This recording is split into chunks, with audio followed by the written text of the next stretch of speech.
ఆటగాళ్లు, సిబ్బంది అందరినీ తరలించేందుకు వందే భారత్ రైళ్లను తరలించాలని నిర్ణయించింది.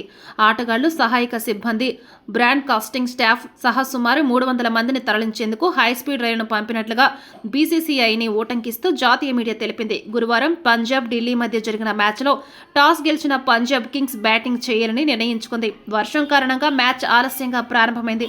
భద్రతా కారణాల రీత్యా ఫ్లడ్ లైట్లు ఆగిపోయాయి. ఆ తర్వాత ప్రేక్షకులను సురక్షితంగా తరలించి స్టేడియాన్ని ఖాళీ చేయించారు. ఈ మ్యాచ్లో తొలుత బ్యాటింగ్ చేసిన పంజాబ్ 10.1 ఓవర్లలో 1 వికెట్ కోల్పోయి 122 పరుగులు చేసింది.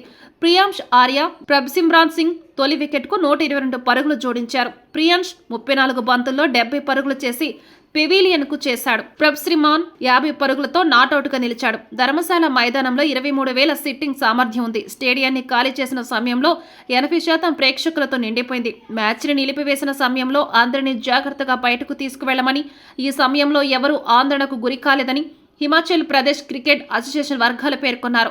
అయితే మైదానం నుంచి నిరాశిస్తూ వెనుదిరిగిన అభిమానులపై పాక్ తీరును ఎండగట్టారు.